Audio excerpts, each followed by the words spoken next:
So Final Cut Pro have made it extremely easy to edit your videos to music with this brand new feature. So I'm just going to show you this, and if editing to music is something that maybe you've struggled with in the past, today this is going to make it really easy. So let's just head over to the editor.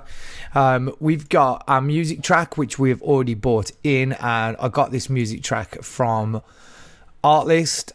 This is not sponsored.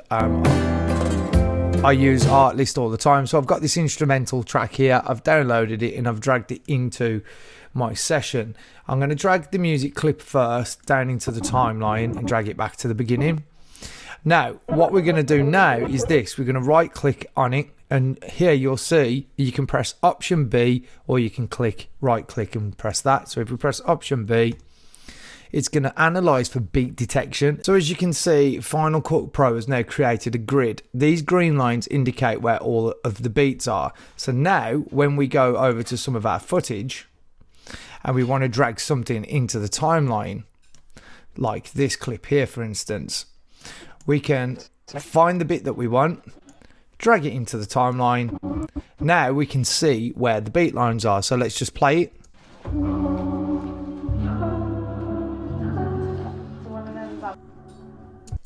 And you could stop it there, so we could drag this out to that line there. So now we know that that is in time to the beat.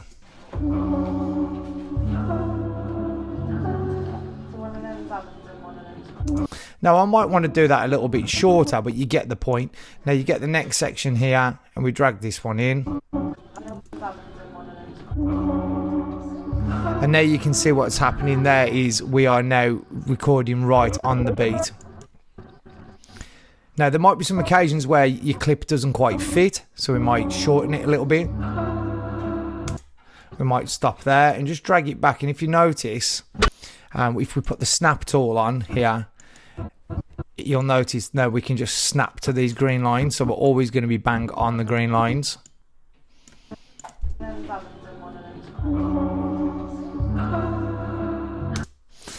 So it's that easy. Basically, you just work to this grid now, and you know that your timing of your clips are going to be pretty much bang on with the beat.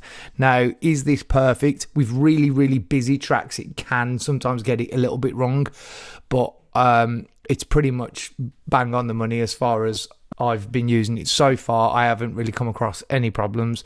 So yeah, let me know what you think in the comment section. Is that something that is useful to you? And I'll be back with more of these little tips very soon.